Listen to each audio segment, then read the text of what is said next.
Bonjour à tous, très heureuse de vous retrouver ce dimanche pour cette nouvelle édition de Droit de réponse, votre émission de débat et de décryptage des principaux sujets d'actualité parus dans la presse en semaine. Première semaine de rentrée scolaire achevée, nous essaierons d'en faire le bilan en gardant bien sûr à l'esprit les objectifs que s'étaient fixés les uns et les autres. Précisément, le gouvernement, pour ce qui est de la partie anglophone du pays, le gouvernement qui s'était alors lancé le pari d'une rentrée effective dans les régions du nord-ouest et du sud-ouest.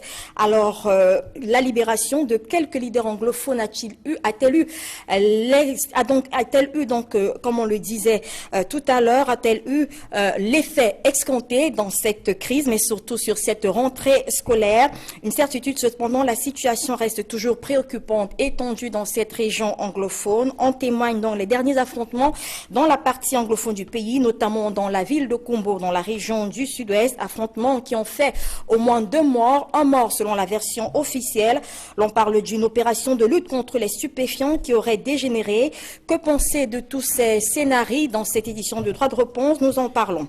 Autre sujet marquant de l'actualité, l'on s'arrêtera donc toujours parlant de cette rentrée scolaire sur un dernier résultat rendu public par une société, une organisation de la société civile cette semaine. Il s'agit donc des résultats d'une enquête sur 34 établissements scolaires publics dans la ville de Yaoundé, des résultats d'une enquête qui révèle des monnayages pour obtenir des places dans des établissements publics. On parlera également de cette actualité dans cette édition de Droit de réponse. Autre fait majeur cette semaine, c'est cette sortie sans doute inattendue d'un groupe de chefs traditionnels réunis au sein de l'association dite des patriarches du Fundi, qui demande au chef de l'État d'élargir sa générosité, sa magnanimité même, pour reprendre les termes même du communiqué rendu public dans la presse cette semaine. Pour ces dépositaires de la tradition, le chef de l'État devrait également faire bénéficier à des personnes interpellées, incarcérées pour des faits de détournement de fonds publics de sa magnanimité. Il devrait être libéré comme les leaders anglophones cette semaine. Alors comment comprendre la sortie de ces chefs traditionnels? Nous en parlerons dans cette édition de Droit de réponse. Et avant de la refermer, nous arrêterons sur quelques faits majeurs à l'international, notamment la grogne populaire au Togo ou encore la montée en puissance de l'opposition au Kenya, des faits qui parlent au Cameroun selon certains observateurs. Alors comment? Nous poserons la question également à nos invités. Mais avant tout ceci, tour de revue de presse avec Flavien Goudongo ce dimanche pour comprendre comment est-ce que la presse a traité les sujets retenus. Bonjour à vous Fabien. Bonjour Albertine et bonjour à tous les panélistes déjà présents. Alors on fait cette revue de presse avec notamment cette rentrée scolaire, zoom sur les régions anglophones du pays, mais également la sortie des patriarches du Fundi, et puis on parlera du Togo et du Kenya. Alors, ce sont les actualités qui n'ont pas échappé à la presse cette semaine, comme vous le savez. Donc, voyez-vous, sur la question de la rentrée scolaire, par exemple, la nouvelle inspection du 5 septembre 2017, après constat, a révélé que les villes mortes ont d'ailleurs accueilli la rentrée scolaire à Bamenda. Selon le reporter, quelques d'envoyer leurs enfants à l'école, même en civil, pour une rentrée scolaire effective dans un environnement tendu et fortement militarisé.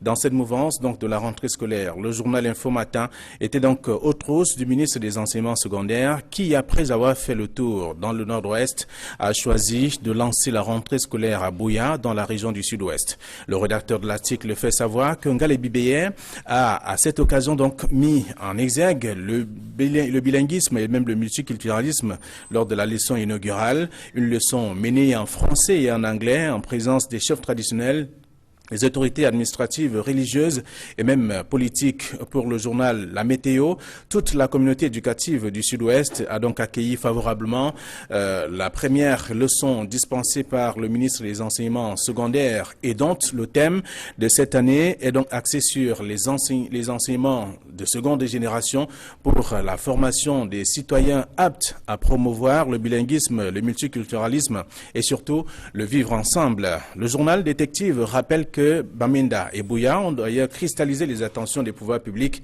lors de la rentrée scolaire. Toutes les mesures ont été prises sur le plan sécuritaire et même pédagogique pour une rentrée scolaire effective, malgré des tensions et des villes mortes dans les régions anglophones. Alors, autre sujet également, en débat dans ce programme dominical, il s'agit bien sûr de l'opération épervier avec les patriarches du Fundi. Vous l'avez également évoqué, Albertine, dont selon le journal L'Info Matin qui parle de cette actualité des patriarches du Fundi demande à Paul Biya de libérer aussi Les Bétis emprisonnés, l'article renseigne d'ailleurs qu'ils n'ont pas brûlé, ils n'ont pas cassé, ils n'ont pas profané les emblèmes, ils n'ont pas violé, encore moins tué ou insulté les institutions et celui qui les incarne. Ils ajoutent qu'ils n'ont pas empêcher les enfants d'aller à l'école et non pas empêcher également, non pas prêcher les villes mortes aussi. Ils ont seulement volé un tout petit peu et puisqu'ils qualifient tout cela de moins grave, veulent voir donc leurs frères aussi libérés. Le journal Info Matin, qui traite donc du sujet, comme d'autres tabloïds, fait savoir que la proposition faite au chef de l'État ne fait pas l'unanimité au sein des Bétis du Foundi à Yaoundé. Le ciel est donc plein de nuages depuis que cette lettre ouverte a été donc rendue publique au sein de la communauté Béti de Yaoundé. Donc, le sujet n'a pas fait le tour de plusieurs journaux, mais on a quand même vu qu'il y a quelques-uns qui ont évoqué la question. Et voilà donc la presse est revenue là-dessus. Alors, autre sujet, le dernier en tout cas de ce rendez-vous dominical également. Et il s'agit bien sûr de la leçon qui vient donc du Kenya, avec la nouvelle expression qui fait savoir que c'est une véritable leçon de démocratie qui vient donc du Kenya au lendemain de la présidentielle de ce pays. Le quotidien du Carrefour Equinox à Douala explique que la Cour suprême kenyane a donc invalidé le scrutin présidentiel du 8 août dernier. L'élection avait été remportée par le chef de l'État sortant, Uhuru Kenyatta. L'opposant, donc Raila Odinga, a félicité les juges de la Cour suprême qui ont ordonné la tenue d'un nouveau scrutin. Cette décision qui naît donc à la suite des irrégularités observées lors du scrutin en question. Le journal Info Matin ne parle pas du Kenya, mais plutôt du Togo, pour dire que plusieurs manifestants de l'opposition sont d'ailleurs descendus dans la rue de la capitale pour dire non à la réforme constitutionnelle proposée par le gouvernement. Selon le rédacteur de l'article, l'opposition dicte donc sa loi pour le maintien, ou tout au moins pour le maintien de la paix dans ces différents pays, dans la sous-région, et beaucoup plus pour dire sa part de vérité en ce moment sur le sujet. Donc la nouvelle expression révèle que malgré notamment la coupure du réseau Internet depuis pratiquement mercredi dernier sur tout le territoire national togolais, de nouveaux rassemblements ont donc eu lieu par l'opposition qui finalement a été mobilisée pour dire non à tout ce qui a été fait, notamment la réforme en tout cas évoquée par le parti au pouvoir. Merci Flavien Dongo pour cette revue de presse et bon dimanche à vous. Merci, meilleur à vous. Nous allons découvrir les invités qui nous accompagnent pour cette édition de Droit de Repos. Nous avons l'honneur et le plaisir d'avoir sur ce plateau honorable Ferdinand Dinda. Dinda, bonjour, bon dimanche à vous. Bonjour et bonjour à tous les téléspectateurs d'Equinox Télévision et tous ceux qui nous suivent de par le monde. Merci en tout cas d'avoir accepté notre invitation. Vous êtes homme politique, ancien député, sénateur suppléant du RDPC. Vous êtes également écrivain. Vous avez à votre actif plusieurs ouvrages, dont celui le plus récent, donc La couleur du gombo, qui revient entre autres sur des thèmes tels que la corruption. On parlera également peut-être du repli identitaire tout à l'heure dans cet ouvrage-là. Je suis à vous, madame, et je me plierai bien à toutes vos questions pour parler de ce que mon livre relate. Merci. Nous avons également sur ce plateau Dr Essomba. Bonjour, merci d'avoir accepté notre invitation. Merci Albertine, bonjour et salut fraternel à tous les téléspectateurs qui nous regardent d'Equinox TV. Je m'en voudrais si je ne salue pas respectueusement les autres panélistes, copanélistes qui sont avec moi sur ce plateau. J'espère que nous aurons suffisamment d'arguments pour convaincre et éclairer la lanterne des téléspectateurs qui nous regardent. Vous êtes universitaire, vous êtes enseignant à l'université de Douala, plus précisément la faculté des sciences juridiques et politiques. C'est bien ça. Edmond Kamga, bon dimanche à vous et bienvenue sur ce plateau. Bonjour Albertine, bon retour également à toi. Merci. Je salue tous les copanélistes, tous les téléspectateurs qui nous regardent en ce moment et tout particulièrement le comité de normalisation qui a été mis en place et tout particulièrement mes félicitations à tous, bon vent et surtout à son président, Maître Dieudonné Api, que je connais personnellement. Nous dirons peut-être un mot sur ce comité donc, de normalisation qui est donc en place depuis quelques jours et justement c'est un autre gros sujet d'actualité. Vous êtes donc consultant pour Droit de Réponse, vous êtes journaliste, vous êtes chef d'ex précisément, politique et politique internationale au quotidien La Nouvelle Expression. Elimi Lobé, Abel Elimi Lobé, merci d'être sur notre plateau. Bon dimanche à vous. Merci. Bon dimanche à tous les autres panélistes et à vos très nombreux téléspectateurs. Vous êtes également un homme politique, vous êtes leader d'opinion et puis vous êtes conseiller municipal à la commune d'arrondissement de Douala 5e. Oui, c'est ça. Je voudrais simplement dire à tout le monde que je voudrais vous remercier de faire cet effort avec les autres organes de presse, de retenir essentiellement notre attention sur l'importance de l'année prochaine pour notre pays. Je pense que les histoires de football et tout ça, tout le monde a vu que ça nous distrait, ça nous éloigne de l'essentiel. L'année 2018 est très importante pour la nation parce que c'est la première fois dans l'histoire que toutes les élections vont se rencontrer et elles sont toutes des élections structurantes. La prochaine année qui ressemble à 2018, ça sera en 2033 ou 32 si je ne me trompe pas. Beaucoup d'entre nous pourraient ne plus être là. Donc c'est une année importante. Il est important que tout le monde ait l'esprit constamment sur ce que nous allons faire l'année prochaine. En ce moment où la crise anglophone va certainement nous occuper encore ici aujourd'hui. Et nous parlerons donc de la rentrée scolaire en ouverture de cette mission.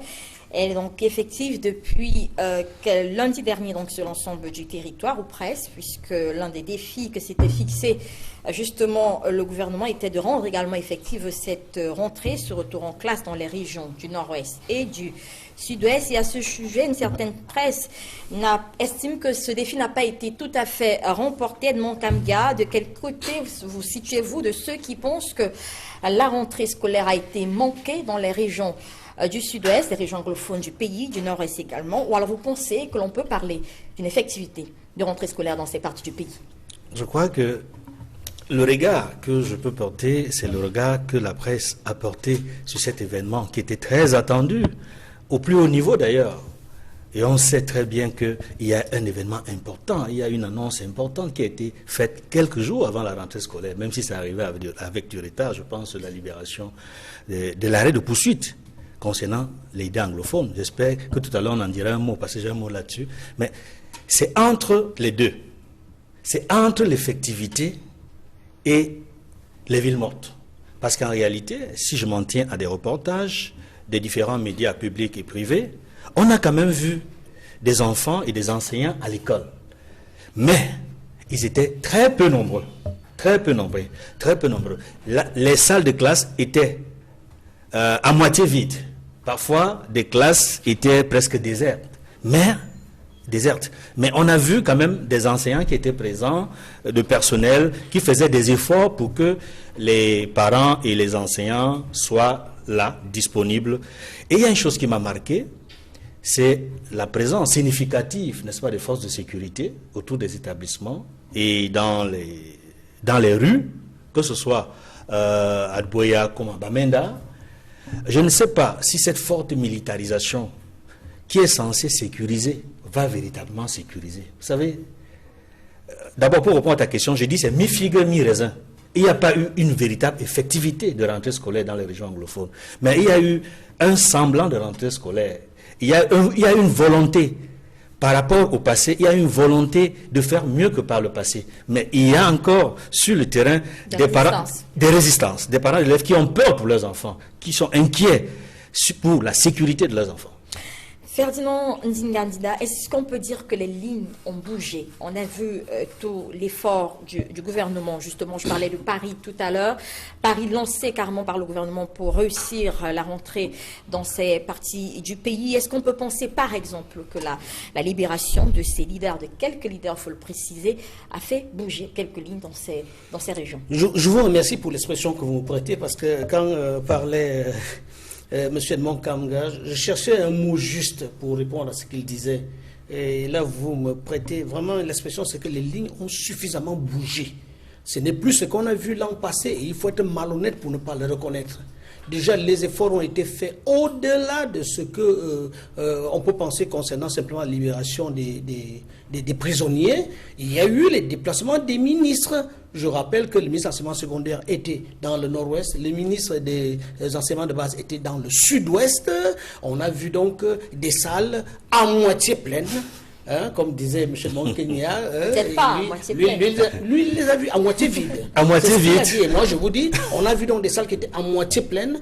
Et en fait, l'effectivité de la rentrée ressemble d'ailleurs à d'autres parties du Cameroun, parce que j'ai vu des émissions d'Equinox où il y a des lycées dans la zone de Yabassi, dans les zones du sud, où il n'y a pas encore les élèves dans les classes. Donc, à une semaine de la rentrée scolaire, ce que nous avons vu dans le sud-est et le nord-ouest démarque totalement de ce qu'il y avait l'an passé. Moi, je pense qu'il y a eu beaucoup d'avancements, il y a eu beaucoup d'évolutions. Attendons donc maintenant, voir dans un mois, quand les cours vont vraiment véritablement prendre dans tout le Cameroun pour qu'on puisse faire le bilan.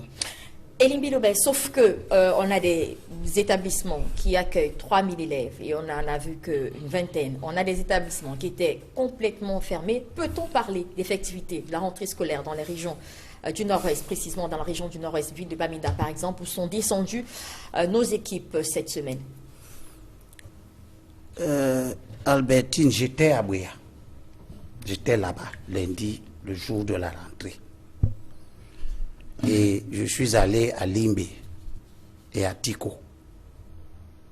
Ce que je veux dire, c'est que je ne suis pas tout à fait d'accord avec la façon dont nous traitons ces questions. On fait comme si, on va voir si le gouvernement va réussir à... Ce n'est pas avec l'école qu'il faut faire ce genre de choses. L'école est un impératif catégorique. Il faut que tout le monde le sache. Moi, je veux qu'on fasse tomber Paul Biya, même tout de suite. Mais faisons qu'il tombe en préservant tout ce qui est indispensable pour la continuité de la marche du pays. Il faut que les gens le sachent. Prendre l'école comme axe de lutte pour renverser ou modifier l'ordre politique me semble une démarche qui va nous coûter très cher à l'avenir, si effectivement on se maintient dans cette façon de faire. J'étais à Bouya, mais avant d'aller à Bouya, j'ai été consulté par le ministre de l'enseignement secondaire. Et je me réjouis que pour la rentrée et pour les années à venir, un certain nombre de dispositions aient été prises par le gouvernement. Ce gouvernement qui est mauvais, qui gouverne mal, que nous devons même renverser, même tout de suite. Mais il a pris des mesures qui me semblent essentielles. Premièrement, la stabilisation des manuels scolaires. On était arrivé à cause de la corruption des éditeurs, la corruption des fonctionnaires qui travaillent dans le choix des manuels, à avoir chaque année des nouveaux manuels. Et ça coûte, ça grève les budgets des ménages. Est-ce que ces mesures ont un effet sur la... Ça va avoir un effet. Sur la région anglophone du pays? Bien sûr. Vous savez que les programmes scolaires anglophones sont les plus chers. Vous le savez? Vous savez que quand moi j'ai un enfant francophone et un enfant anglophone qui fréquente un enfant anglophone. Avec 150 000 francs pour un enfant qui est à Fort, on n'a pas fini d'acheter ses livres. Bon. Donc, le ministre a pris des dispositions pour que, premièrement, les livres qui ont été inscrits au programme cette année le demeurent 3 ans d'affilée. Deuxième chose, à partir de l'année prochaine, les livres qui vont être ajoutés au programme y demeureront 6 ans durant. Ça va donc permettre aux ménages de faire en sorte qu'un enfant qui avance laisse ce patrimoine à l'autre enfant qui arrive. C'est essentiel. Deuxième chose, le gouvernement a mis 500 millions de francs pour les subventions aux établissements. Et le président, dans sa propagande, a ajouté 2 milliards. Donc, il y a une enveloppe à peu près de 2 milliards 500 millions.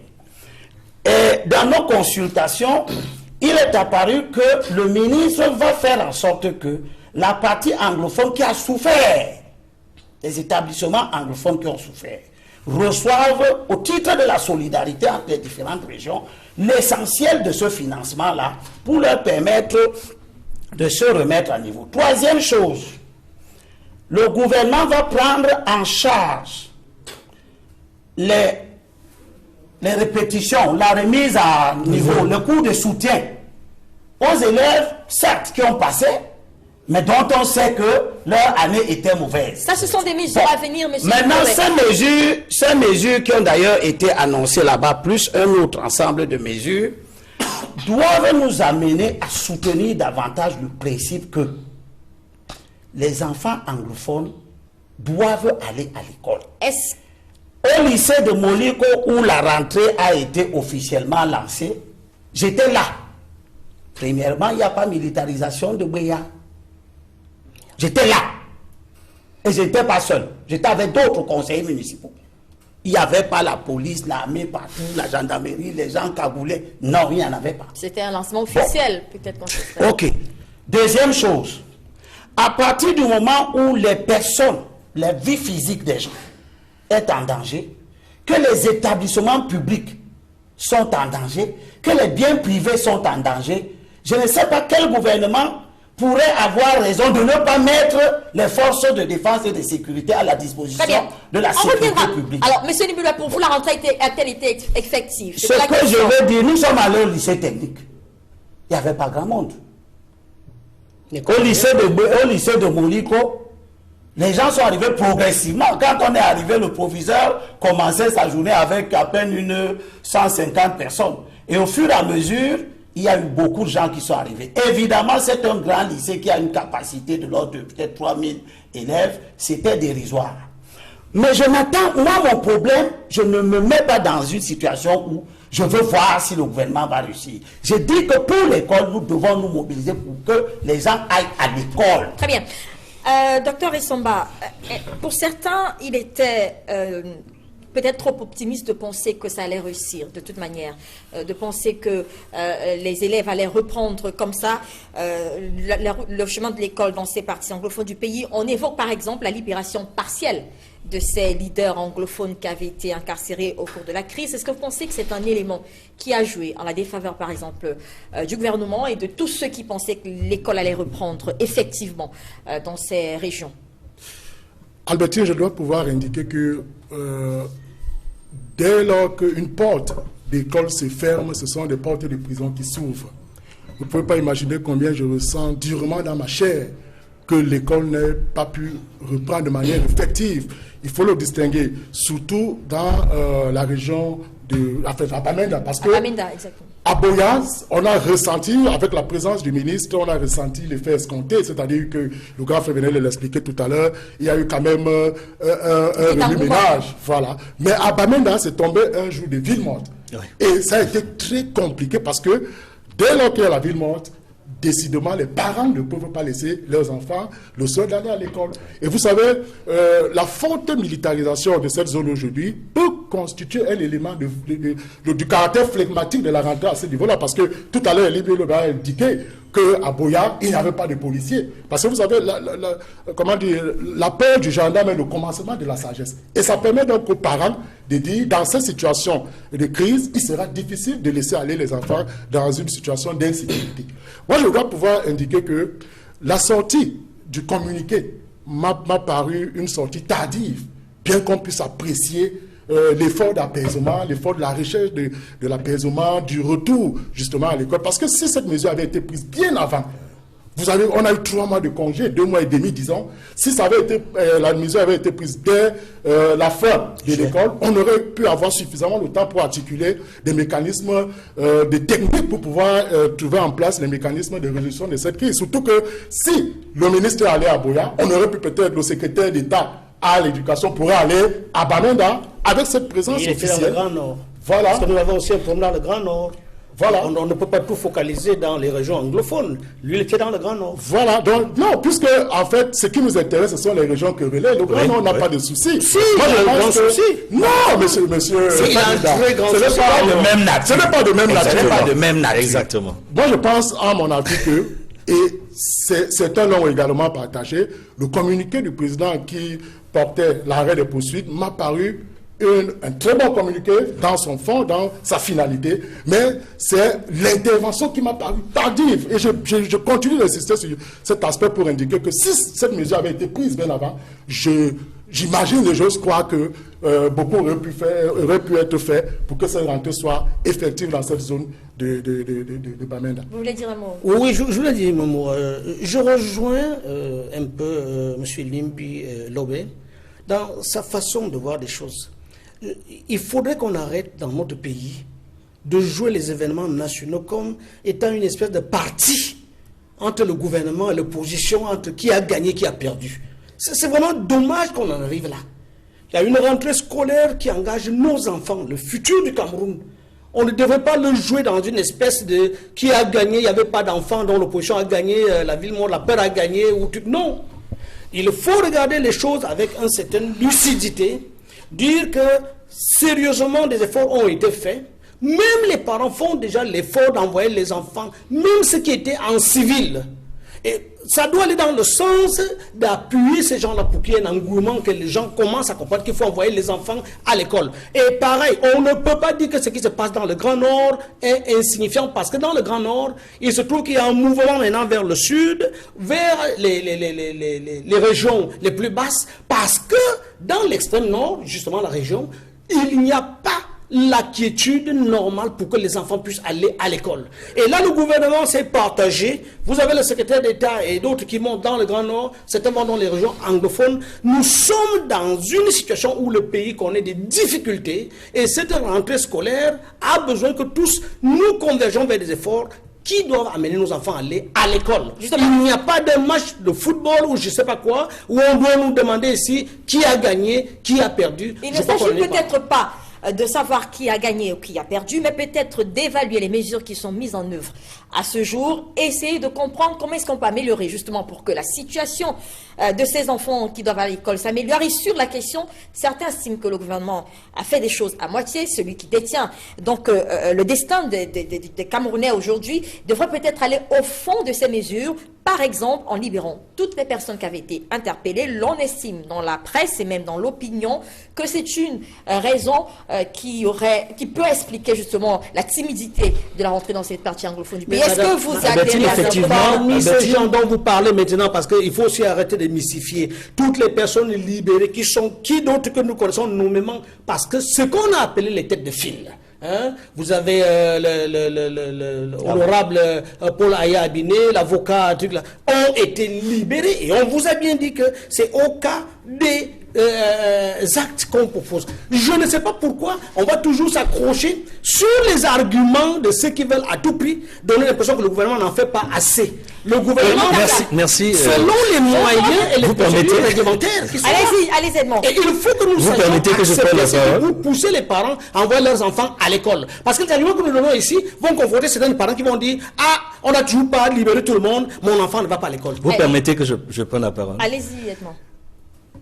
Albertine, tu viens de mettre vraiment le doigt dans la plaie. Ce communiqué-là, il est bon. C'est-à-dire, sur le fond, comme l'a dit notre ami Somba, parce que sa finalité, c'était l'apaisement. Mais malheureusement, dans son implémentation, dans son application, à cause d'une interprétation malheureuse d'une expression, parce qu'on a nommément cité quelques personnes, et on a dit « et certains autres ». Et la notion, l'expression « certains autres » a amené, n'est-ce pas, un certain nombre de personnalités détentrices de pouvoir de faire libérer les personnes qui ont bénéficié de l'arrêt de poursuite, de faire du cas par cas. J'allais même dire du marchandage ou du monnayage. Pourquoi? Je pèse mes mots. Aujourd'hui, si je m'en tiens aux informations que j'ai d'un certain nombre de sources concordantes, au moins 54 personnes ont été libérées 54, exactement. sur une centaine de personnes.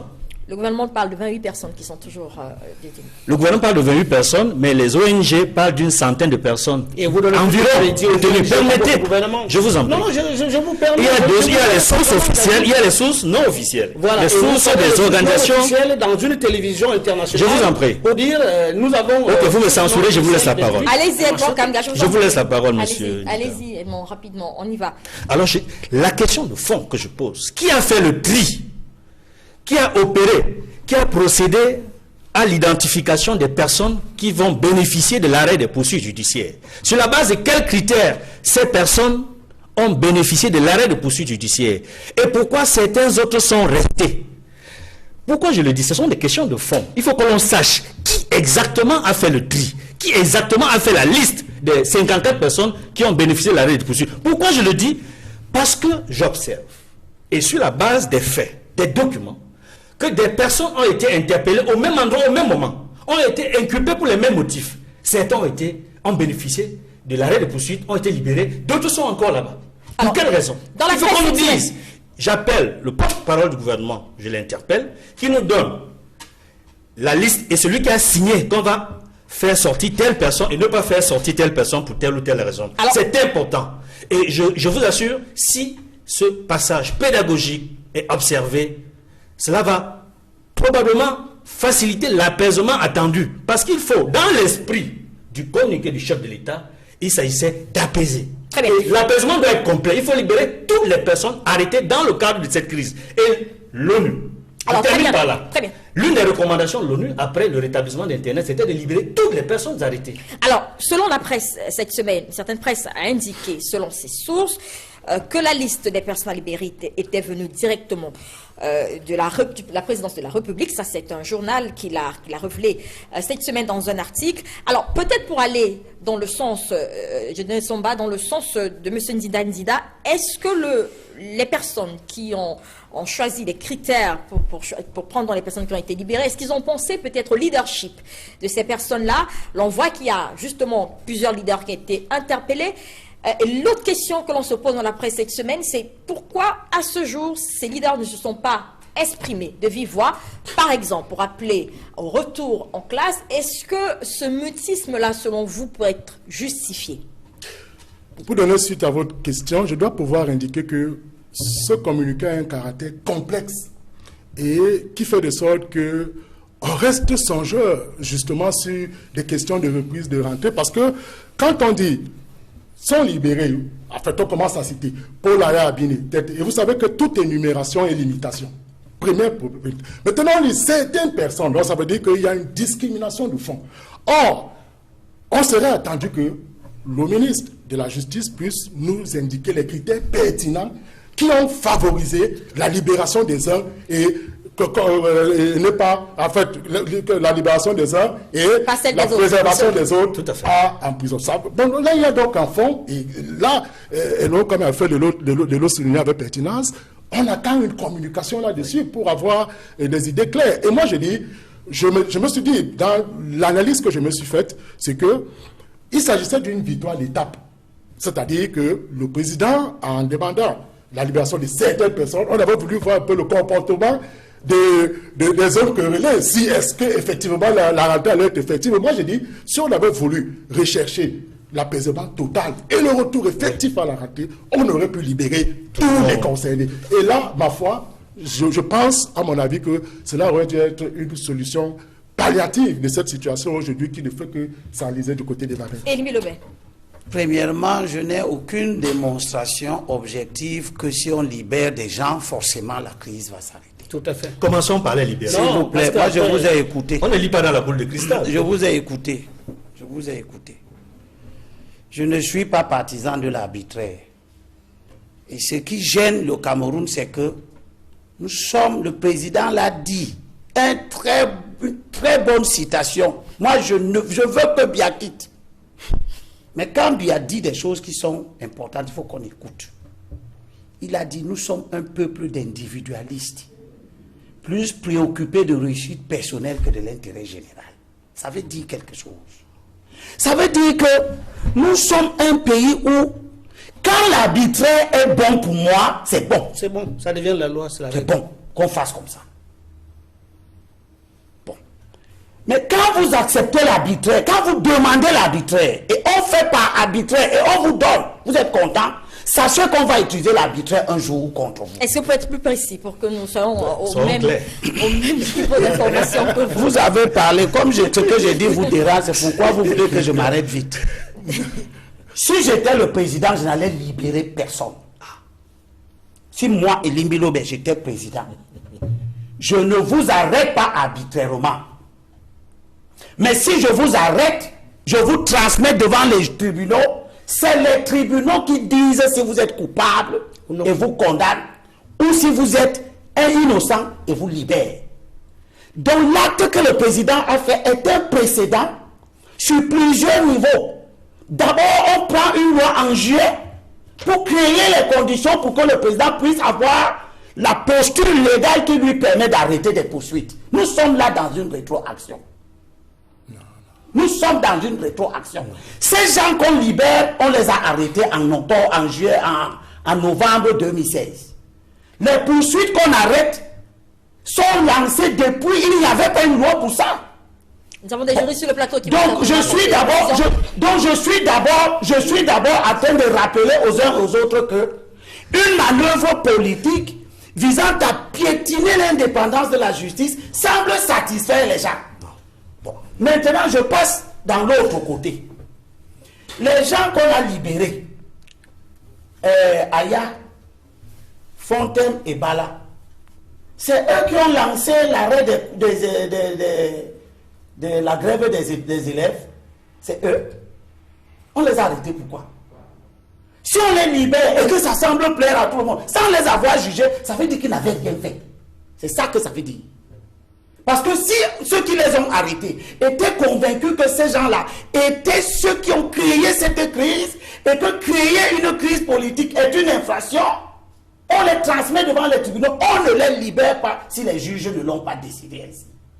On les a donc libérés parce qu'ils n'avaient rien fait. Ils ne sont pas les responsables de la crise éducative. Ils sont peut-être des leaders d'une opinion politique qui ne nous satisfait pas. Peut-être qu'ils ont parlé du fédéralisme, peut-être qu'ils parlent même de la sécession. Mais si ces choses-là sont des infractions, ça n'a rien à voir avec l'école. Preuve, on les a libérés, les gens ne sont pas partis à l'école. Donc, ça veut dire qu'en les libérant, si on considère que la manifestation visible de la crise anglophone aujourd'hui, c'est l'arrêt de l'école, ils ne sont pas les acteurs déterminants. La preuve, deuxième preuve, Mbala à sa sortie, il a fait une espèce de conférence de presse devant le chez lui. Fontaine également a fait quelque chose dans ce sens. La seule personne qui ne s'est pas exprimée, c'est Aya. Les deux autres ont demandé la reprise des cours. Je me demande pourquoi ils demandent la reprise des cours. C'est eux qui avaient demandé l'arrêt des cours. Très bien. Ils n'ont pas demandé l'arrêt des cours. Donc ils n'ont pas d'influence sur ce processus politique qui est en train de déranger tout le monde. Au lieu de parler donc avec les gens qui ont de l'influence sur le processus, je dis que personne ne les connaît, puisqu'ils agissent à visage caché. Alors, et c'est là la complexité de la crise. Pour Elie Bilobe, le gouvernement qui essaie de trouver des mesures, qui essaie de prendre des mesures pour un retour en classe, se trompe certainement. Se trompe certainement parce que pour Elie Bilobe, les leaders libérés ne peuvent pas influencer la reprise des cours dans les gens. Non, je crois que d'abord, je voulais un peu rectifier. Ce que dit M. Elie Bilobe n'est pas vrai parce qu'en réalité, l'acte que pose le chef d'État en arrêtant les poursuites est prévu depuis la 7e législature parce que j'étais député lorsqu'on nous a amené le nouveau code de la procédure pénale. Et il y a eu débat sur cet article-là où, à l'époque d'ailleurs, il était dit que le ministre de la Justice, garde des Sceaux, peut arrêter toute action de justice. Le débat était très loin pour qu'on remette ça au président de la République. Donc c'est un acte qui est régalien, c'est prévu. Le président peut arrêter tout acte de justice. Mais là, il pose un acte politique d'apaisement. C'est pour ça que je débat avec les collègues, l'universitaire. Je leur dis, il ne s'agit pas maintenant d'analyser froidement dans la procédure, en termes de droit, ce qu'a fait le président. Le président cherche une solution. Ça, c'est aussi dans ses mission régalienne. Il faut qu'il trouve une solution. Et il n'a pas la garantie que la solution qu'il porte sera la meilleure. Sinon, il ne serait pas un homme. Il deviendrait Dieu, tout simplement. Le président pose dans des actes. Et moi, je dis, concernant des choses comme l'école, la santé, je ne sais pas quoi, qui sont en fait des choses qui sont pour nous tous égales et les mêmes, nous devons parfois reconnaître que le président a fait un effort. Il n'est pas question d'analyser à chaque fois, il aurait fait mieux, il aurait encore pu, il aurait libéré tout le monde, parce qu'on arriverait au chef de la session, on dit, non seulement il aurait dû les libérer tous, mais il faut les indemniser parce qu'ils ont été arrêtés, il faut les ramener chacun dans sa famille, il faut... Non, le président a posé un acte, et c'est par rapport à cet acte que nous discutons aujourd'hui. Est-ce que la rentrée a été effective? Moi, je vais rester dans le débat, madame. Vous avez demandé, est-ce que la rentrée a été effective? Moi, je dis oui, elle a été effective, mais elle n'a pas eu la chaleur qu'on connaît ailleurs. Pourquoi? Parce qu'il y a encore une espèce de peur. Et il faut que tous nous reconnaissions que des efforts ont été faits. Et qu'on demande au gouvernement de faire mieux. Je veux bien qu'on leur dise, allons-y, faisons mieux pour que la rentrée soit effective. On nous rejoint tous dans ce que nous disons. Et le mieux, justement. Vous êtes dans les critiques. Vous étiez dans les critiques où vous estimez que ce qui a été fait n'a pas été bien fait. Je vous en prie, le mieux, justement. La rentrée était relative, effectivement. Je voudrais indiquer que, au regard de l'article 153, alinéa 4 du Code de justice militaire, il est bien indiqué il s'estime de ce contenu que le président de la République peut ordonner au ministre de la Justice peut lui instruire d'arrêter les poursuites. Donc, l'acte du président de la République est un acte légaliste. C'est-à-dire que c'est conforme à la loi. Et je voudrais pouvoir indiquer que c'est justement parce que les concernés n'avaient pas été condamnés, au fond, que le président de la République a utilisé un communiqué. Or, s'ils avaient déjà été condamnés, au fond, et qu'ils étaient écroulés en prison, le président aurait pu maintenant prendre un décret, soit de grâce, soit d'amnistie. Donc voilà ce qu'il faut pouvoir indiquer. Donc, Albertine, je pense pour ma part que le député ne doit pas croire que notre but sur ce plateau, c'est de pouvoir, envenimer la situation. Je crois qu'on s'exprime tous dans un français qui permet à chacun de comprendre. Nous disons très clairement que cette rentrée a été effective, mais c'est une effectivité relative. Parce qu'on s'est constaté qu'au niveau des zones querellées, on se rend compte que cela, par exemple à Bouya, il y a eu des stigmates, on a vu des velléités, voilà, par rapport à ce que on aura vécu l'année dernière. Mais à Bamenda, ça a été plus compliqué. Parce que, et je vais même d'ailleurs vous indiquer que la situation c'est davantage compliquée parce que le délégué du gouvernement à Bamenda a pris une autre mesure grave, c'est-à-dire qu'il a fermé toutes les boutiques. Vous voyez, ce qui est une atteinte à la liberté commerciale, parce qu'il n'a pas donné un fonds de commerce à qui que ce soit. Très bien. Et autre chose, vous voyez donc que ce sont des mesures de radicalisation. Oui. Ces personnalités doivent accompagner le président de la République dans la recherche de l'unité, de la paix et surtout du retour à l'école, parce que on a l'impression de croire que l'éducation reste le fondement, la construction d'un pays et même le développement d'un pays. Parce que sans école, nous ne serions quoi. On ne commenterait pas sur ce plateau ce matin. Edmond Kambian. Alors, Edmond Kambian, on ira rapidement. Elim Bilobé vient de souligner quelque chose d'important. Il est peut-être clair aujourd'hui que toutes les personnes interpellées dans le cadre de cette crise doivent être libérées, mais est-ce qu'on peut être sûr que cela va apporter une certaine décrispation dans la région anglophone du pays? Est-ce qu'on est sûr que cela va permettre aux élèves de reprendre les classes? On a vu la libération des leaders, ça n'a pas véritablement eu un impact. Alors l'impact qu'on attendait sur cette rentrée scolaire, est-ce qu'en libérant aujourd'hui toutes les personnes, on peut être sûr que cela va jouer sur le retour en classe? Je vais vous dire une des choses que j'ai constatées sur le terrain. Avec la libération des leaders anglophones, d'une partie des leaders anglophones, parce que je considère Mancho BBC, notre confrère, comme un leader également, un leader d'opinion de la société civile. Et il est originaire de la région du Nord-Ouest. Le fait de ne l'avoir pas libéré, de libérer prioritairement les leaders anglophones du Sud-Ouest, je peux vous dire, certains ne le comprendront pas, mais ça a une perception forte dans les régions anglophones. Tout se passe comme si le gouvernement privilégie le Sud-Ouest au Nord-Ouest. Il n'y a pas que des leaders du Sud. On a libéré des gens du Sud-Ouest et du Nord-Ouest. Mais je dis en termes de leadership, le leadership du Sud-Ouest semble, la perception que j'ai après la discussion avec des amis anglophones, qui me disent que ça c'est un élément de plus qui vient s'ajouter à la crise. Que non seulement les anglophones ont des problèmes spécifiques à eux, mais à l'intérieur, j'allais dire, de la communauté anglophone, on essaie de les séparer encore en privilégiant d'une manière subtile. Hein. Il y en a même qui m'ont dit, ce n'est pas par hasard que ce soit une personnalité du Sud-Ouest qui soit désignée à la tête de la commission pour le bilinguisme et le multiculturalisme. Je vous donne les faits. C'est les faits de terrain. Maintenant, dans l'analyse, ça, ce sont les faits. Maintenant, dans l'analyse, j'estime que la mesure prise par le chef de l'État doit être complète et totale. On ne peut pas, dans un même pays, pour les mêmes raisons, pour les mêmes finalités, faire en sorte que certains citoyens bénéficient de certains droits et les autres ne bénéficient pas. Très bien. Il faut libérer totalement les personnes arrêtées dans le cadre de la crise. Alors, la rentrée scolaire n'a peut-être pas été... Elle était très timide, je vous en prie. Je pense qu'à partir de là, on pourra mieux évaluer, juger. Alors, la rentrée a été... Forcément, on ne peut que constater, à cause de cette insuffisance, le fait que ça ne marche pas. Alors, elle était timide, cette rentrée, très timide d'ailleurs. Qu'est-ce qu'il faut faire aujourd'hui, Elim Bilobé? Quelle est l'étape suivante? Quelle est la responsabilité des populations aujourd'hui pour que les enfants retournent à l'école? Il faut peut-être noter qu'il y a un élément qu'on doit prendre en compte, c'est que selon les informations que nous avons reçues, plusieurs enfants des gens anglophones sont aujourd'hui dans les parties francophones du pays. Ça peut également justifier la timidité qu'on a observée sur le terrain. Quelles sont les mesures aujourd'hui à prendre? Comment faire pour que ça marche? Nous sommes qu'à la première semaine. Rapidement, je vous en prie. Je pourrais revenir tout à l'heure dire un petit mot.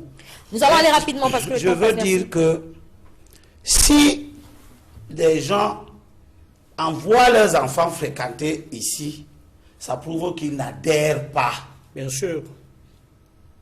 Parce que le discours que j'entends c'est que les populations font les villes mortes comme un acte de combat politique, de conviction, comme un acte d'approbation. Et elles sont d'accord, c'est elles-mêmes qui sont en train de le faire. Pourquoi alors on envoie encore les enfants de ce côté? Si les gens sont d'accord de faire les villes mortes, s'ils sont d'accord qu'il n'y ait pas d'école, ils gardent les enfants à la maison. tout à fait. Si vous m'informez en me disant qu'il y a des hordes d'enfants qui partent de là-bas pour venir ici, cela veut dire que leur droit à l'éducation là-bas est en train d'être bafoué.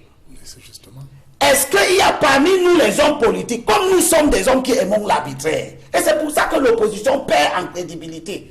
Nous disons des choses un temps, nous aimons le contraire de ce que nous avons dit. Nous demandons l'indépendance de la justice et nous sommes d'accord que le président de la République interfère dans les procédures judiciaires. Le président de la République peut faire des actes politiques avec des portées essentielles sans interférer, tout en sauvegardant les institutions et leurs principes. Il suffit de juger les gens. Et à la fin, selon la nature des jugements rendus, que le président de la République utilise ses pouvoirs, soit pour gracier, soit pour amnistier, etc. Le président, tout le monde est d'accord que le président donne un ordre au juge. Quand on va donner alors les ordres au juge prochainement, pour qu'on enlève vos requêtes après les élections, ne vous plaignez pas.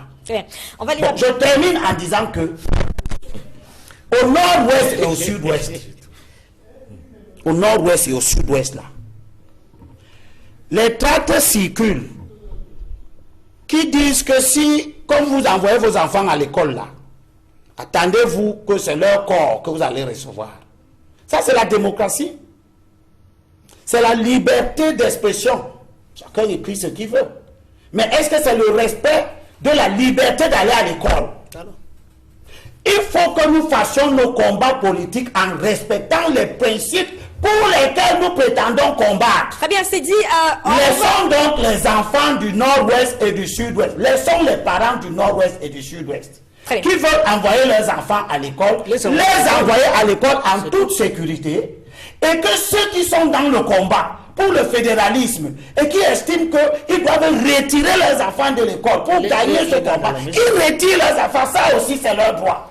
Très bien. Mais que ceux qui vont à l'école ne risquent pas de voir qu'on a brûlé l'école parce qu'on veut obtenir une modification de la forme de l'État. Très bien. Alors, rapidement, avant de sortir sur le sujet sur la rentrée scolaire, on parlait de la rentrée scolaire à double vitesse. Il y a également une rentrée scolaire dans les régions francophones du pays. Et rapidement, les résultats de cette enquête qui ont été donc publiés par une organisation de la société civile, l'ACDIC.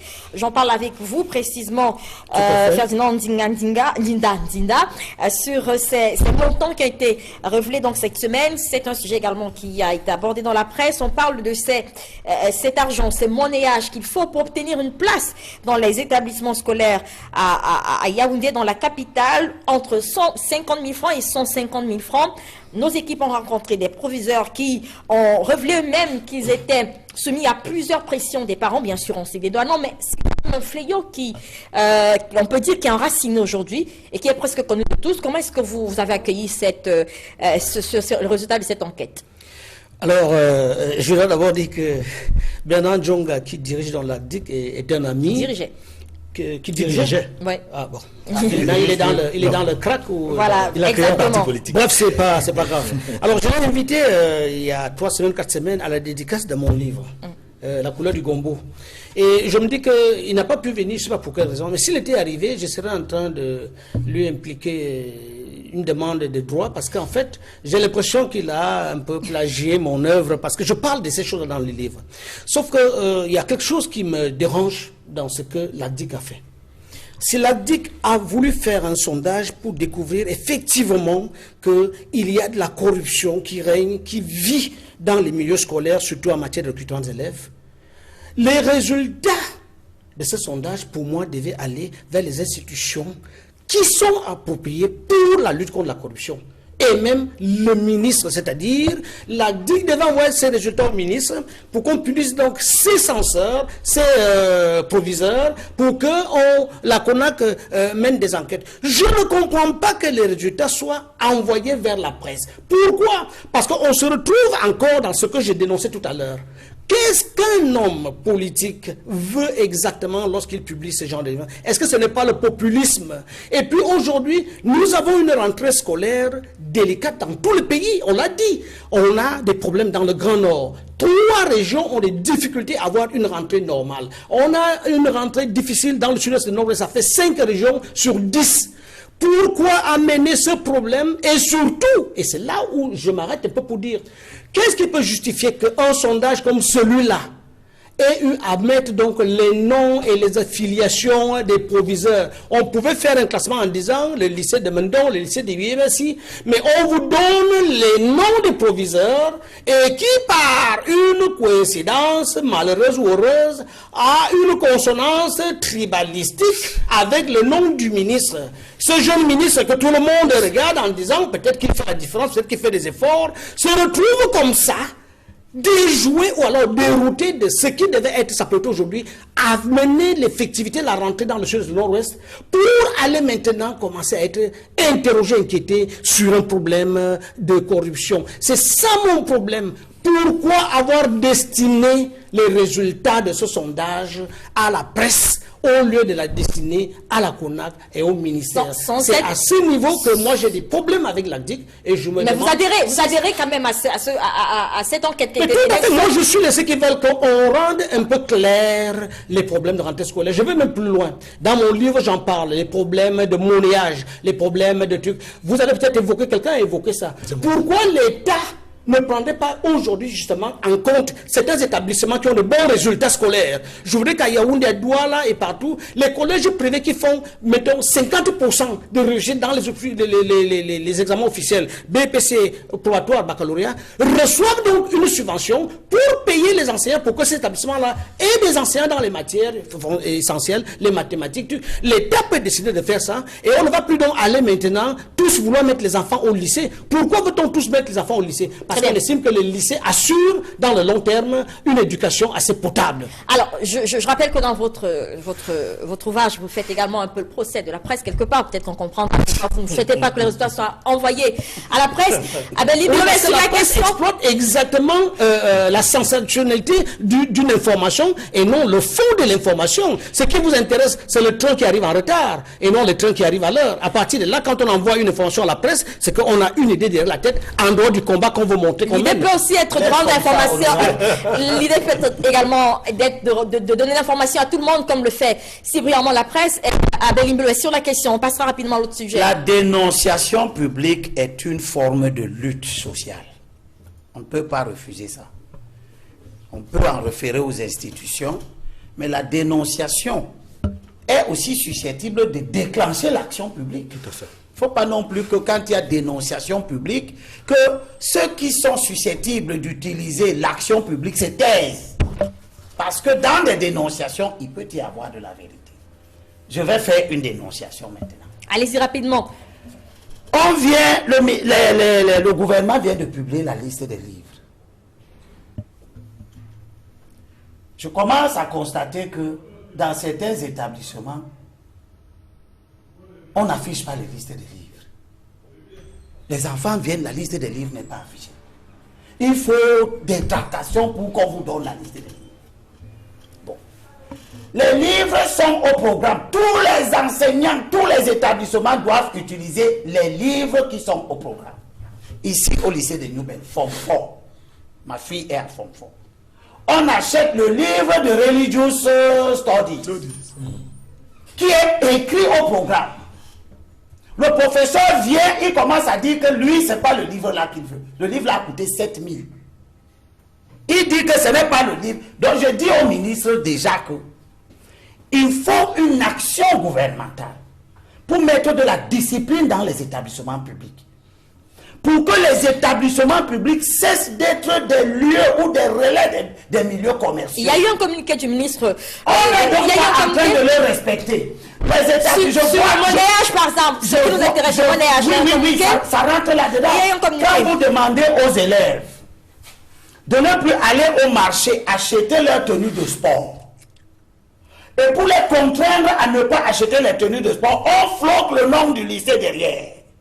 Parce qu'on a donné à quelqu'un le marché de faire ce flocage. Et donc d'être le seul qui va vendre les tenues de sport. Alors très bien. Le nom du lycée Josse fait quoi sur la tenue de sport? On retiendra donc qu'il faut Le nom encore... du lycée nous fait quoi sur la Il faut tenue un peu de plus sport? d'action pour... Il faut que le ministre remette de l'ordre dans les établissements publics. Très bien. On passera donc à l'autre sujet. À l'autre sujet. Encore une petite seconde. Encore que, d'après ce que vient de dire M. Limbi Lobé, ce que vous avez fait, vous avez dénoncé un fait avec un établissement. Vous n'avez pas donné le nom de l'individu, sa filiation et autres. C'est ce que je reproche. C'est pour ça que je disais, c'était bien de faire ce sondage. Moi, j'en ai parlé dans mon livre qui est une fiction. C'est un roman. J'ai inventé mon histoire, mais il se trouve aujourd'hui que la réalité m'a retrouvé dans ce roman. Je suis content qu'il ait fait. Tu as payé les droits de... Allez-y. Le droit de ton livre. Oui, je vous en prie. Je dis simplement, je termine en disant simplement que ce que je reproche, c'est l'exploitation. Je ne parle pas que c'était une mauvaise chose et je suis bien placé pour savoir que les établissements de Yaoundé sont bondés et la pression n'est pas seulement celle de l'argent, madame. Je m'inscris là pour dire que nous, les hommes politiques, nous influençons les proviseurs. J'ai vu arriver dans des lycées d'enfants avec la carte de visite des recommandations. Alors ça, vous ne pouvez pas dire que c'est de l'argent, c'est aussi ça qui amène de l'influence. Très bien. On ne va pas aller très loin de ce sujet sur la rentrée. Peut-être la rentrée dans les régions anglophones du pays, puisque nous restons avec cette affaire de libération des leaders anglophones, cette fois pour parler de la sortie de ce groupe de chefs traditionnels réunis au sein d'une association, l'association donc des patriarches du Fundi. Le communiqué est intervenu en fin de semaine. Les leaders, donc les patriarches du Fundi, donc, qui estiment que la magnanimité du président de la République devrait donc s'étendre à ces personnes interpellés, incarcérés pour des faits de détournement de fonds publics. Les patriarches du Fundi estiment donc que ces personnes, comme celles qui ont été libérées, les leaders anglophones, ont commis des faits qui qualifient de mineurs. Edmond Kamgi, est-ce que vous avez été... Comment est-ce que vous avez accueilli finalement ce communiqué des patriarches du Fundi? En rigolant. Je l'ai accueilli en rigolant. Ça m'a fait beaucoup rire. Mais je n'ai pas ri ou souri parce que ça me plaisait. Mais parce que je pleure pour ce pays bien-aimé, si on peut en arriver là. Et c'est la conséquence d'une mauvaise communication du gouvernement. Il fallait bien communiquer sur le contenu, les raisons et qui bénéficie de l'arrêt de poursuite. Si ça avait été fait, je crois que la sortie des patriarches Betty, ils auraient réfléchi par 2 fois avant de sortir leur communiqué. Parce qu'on est dans l'amalgame, on plonge dans l'amalgame. Ils vont jusqu'à dire que les bêtis qui ont volé, ils ont très peu volé, alors que les autres ont cassé, ont brûlé les drapeaux. Est-ce que les liens anglophones ont brûlé les drapeaux? Est-ce que les liens anglophones qu'on a arrêtés ont cassé? Il ne faut pas qu'on dise n'importe quoi dans ce pays. C'est n'importe quoi. Non, ce que je voudrais dire pour être plus sérieux cette fois-ci. Autant, ils ont le droit, n'est-ce pas, de revendiquer librement la libération de leurs fils, de leurs enfants, de leurs fils et filles, mais j'estime que le processus par lequel ils sollicitent la libération, ça ne marche pas. Ils donnent l'impression que parce que le chef de l'État a permis, n'est-ce pas, aux leaders anglophones, à certains compatriotes d'une région précise, dans un contexte précis, d'être libres, ils peuvent également permettre à leurs fils qui ont volé, détourné, d'être libres. Non, je dis, il y a un mélange confus. Cela ne se peut pas dans un état de droit. Docteur Essomba, est-ce que vous avez été surpris par cette sortie des patriarches Betty? Il faut noter qu'ils n'en sont pas le premier du genre. Je dois pouvoir vous dire que, au-delà du sourire dont évoquait le grand frère tout à l'heure, moi j'ai été amusé. Amusé tout simplement parce que, je vais vous reprendre un bout de phrase. Ils disent, l'unité et la paix sont impossibles si le Fundi et la région du centre ne s'y mêle. C'est-à-dire qu'en fait, il n'y a pas paix et unité sans justement l'apport de patriarches d'une foule et du centre. Moi, je pense à mon avis qu'il s'agit là même d'un contenu qui, à lui tout seul, ouvre la voie à un outrage à président de la République, parce que c'est le président qui est garant de l'unité et de la paix et de la cohésion sociale. Alors, utiliser ces mécanismes d'influence, moi je pense que ce sont des mécanismes d'influence qui, à mon avis, au regard de l'article 152 du Code pénal, ces patriarches méritent d'être arrêtés. Ça, c'est une vérité, tout simplement parce que c'est une sortie qui peut pousser, parce que chaque prisonnier est le reflet des patriarches. C'est-à-dire que chaque prisonnier vient de quelque part où il y a les patriarches. Ouais. Moi, et son bon, je dis, je suis arrêté. Les patriarches d'une banque vont sortir pour demander ma révélation, même si j'ai détourné 19 milliards ou 19 millions pour aller voir un match de Real de Madrid contre le Barça. C'est une hérésie qui mérite d'être sanctionnée. Et moi, je me dis que on ne doit pas, plonger sur la crise anglophone pour venir résoudre des problèmes identitaires. Des personnalités se sont rendues coupables des actes de vol, mais ils ont été sanctionnés en bonne et due forme au regard de la loi. Alors, de telles sorties sont des sorties qui amènent justement, et même quand elle a relevé, qui peuvent déboucher sur un désordre social. Parce que si toutes les élites, si tous les patriarches de toutes les régions du Cameroun sortent et demandent la libération des leurs, je crois que le Cameroun est voué à une déstabilisation. Absolument. Donc je pense que les patriarches veulent déstabiliser le Cameroun et veulent justement rapidement aussi éjecter le président de la République de son poste. Elie Bilobé, justement, plusieurs personnes considèrent cette sortie comme une dérive tribale. Je suis très fier des patriarches. Il faut, ce que vous avez fait est bien. Continuez dans ce sens-là. Parce que personne n'a le monopole de la jouissance de l'arbitraire. Tout à fait. Vous êtes en train de faire vos démonstrations d'intellectuels sur le fait des patriarches. Parce qu'ils n'ont pas bloqué une région. S'ils bloquent une région demain, vous allez leur donner ça. Les mêmes qui sont en train de dire qu'ils ont mal fait là. Vous êtes en train de laisser que le pays aille vers une situation où les gens pensent qu'ils ont raison, obligent tout le monde à accepter qu'ils ont raison. Tout à fait. Les gens qu'on a arrêtés dans le cadre de la crise anglophone, qui d'entre nous tous peut nous dire ici qu'il connaît exactement le motif de l'arrestation de chacun? Personne. Il y a des écoles qui ont été brûlées. C'est les anges qui les ont brûlées. Des enfants qui ont Il y a des enfants qui ont été tués, tabassés. C'est des gens qui ont fait ces actes. On les a arrêtés. On est tous d'accord que la justice ne fasse pas son travail. On a arrêté des voleurs là-bas qui ont volé l'argent public. La justice a fait son travail. Vous êtes d'accord que le président de la République interfère dans l'action judiciaire pour les anglophones? Vous ne voulez pas que les patriarches bêtises demandent au président de la République d'interférer dans l'action judiciaire en faveur de leurs enfants, parce que vous croyez que vous êtes en train de parler des anglophones, donc c'est politiquement correct, c'est bon. Vous êtes en train de soutenir l'arbitraire. Ne laissons pas que quelqu'un brûle une école et qui dise qu'il a brûlé cette école parce qu'il veut le fédéralisme. Le fédéralisme, ceux qui le veulent font un programme politique, vont aux élections, gagnent les élections, mettent le fédéralisme en place. Très bien. Donc ne nous venez pas nous dire que les patriarches bêtis, et je demande même plus, on a libéré Yen et Youmissi, toujours pour des raisons arbitraires. Le président n'a expliqué rien à personne. Les gens ont applaudi. Très bien. J'ai dit ici que quand vous avez libéré Eyou, libérez aussi Fonso. Très bien. Fonso est en prison, pourquoi? Quand on peut libérer Eyou. Alors, libérez donc Fonso. Libérez les autres. Très bien. Pour l'apaisement. C'est compris. Puisque c'est pour l'apaisement qu'on doit libérer les gens qui brûlent les écoles, qui empêchent les enfants d'aller à l'école. Elie Bilobé, merci. Justement, je reviendrai à vous, docteur Essomba. Ferdinand Tinandida, est-ce que le pouvoir en place a laissé prospérer la politique de l'arbitraire, et nous en sommes là où nous en sommes aujourd'hui, où chacun peut se lever et se dire voilà, je veux faire fléchir en arguant, en arrêtant une partie de la population, en bloquant. Est-ce qu'aujourd'hui l'arbitraire est devenu le bon gouverner au Cameroun? Je ne peux pas dire ça comme ça, mais ce que je voudrais dire concernant d'abord le mémorandum, et j'aime souvent le dire. C'est un communiqué pour le moment. On peut le qualifier de mémorandum. Oui, le mémorandum ou communiqué. Je dis souvent que le mémorandum et la motion de soutien sont les deux faces d'une même pièce de monnaie. Une monnaie politique qui s'appelle l'adoubement. C'est-à-dire vous avez d'un côté la motion de soutien, vous avez de l'autre côté le mémorandum. Nous avons transformé chaque acte du chef de l'État, chaque acte régalien, comme je l'ai dit tout à l'heure, en un acte d'héroïsme. Nous avons accepté, et j'ai fait un débat dans ce pays en 2007, vous pouvez taper mon nom sur Google, Ndinda, Constitution du Cameroun, je disais il faut toiletter notre Constitution.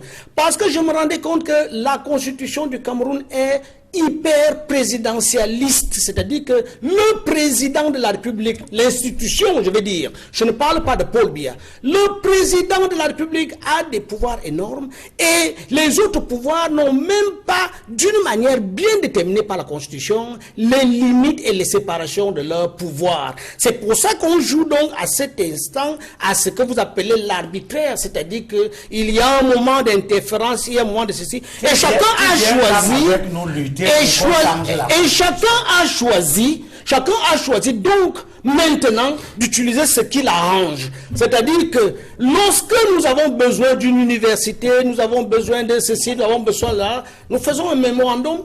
Parce que nous avons aussi envoyé une motion de soutien lorsque le président a simplement fait une nomination qui était normale, de nommer un fils du coin, directeur général ou ministre. Voilà le travail dans lequel nous sommes tombés.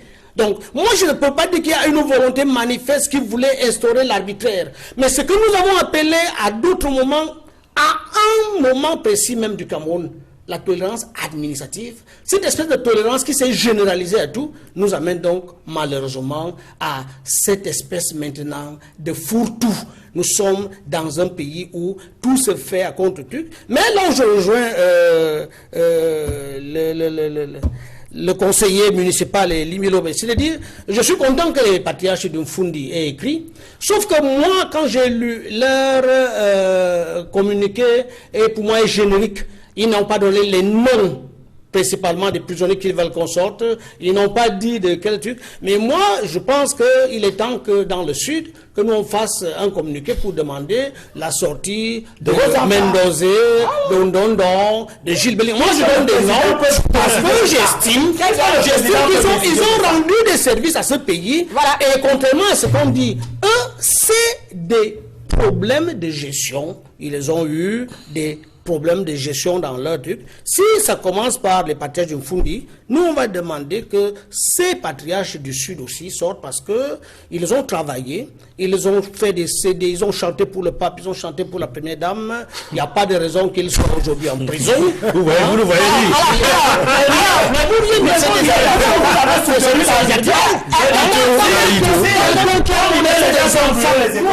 Docteur Samba, les effets justement. Parce que quand vous dites Qui a cassé, monsieur Ndinda? Mais vous, qui a cassé? c'est le juge qui a cassé. C'est le juge qui a cassé. C'est lui qui l'a libéré. Vous rejoignez ailleurs, Paul Abini n'a jamais cassé et il est libéré. Et ceux qui sont maintenus ont cassé. Vous avez la preuve que ceux qui sont maintenus Je vous en prie. Est-ce que vous pensez que c'est 50 personnes. S'il vous plaît, cher monsieur. Cher monsieur, s'il vous plaît. Très bien. S'il vous plaît, je vous... Elie Bilobé, je vous en prie, cher monsieur. Vous avez la parole, docteur Essomba. Justement, voilà des indices.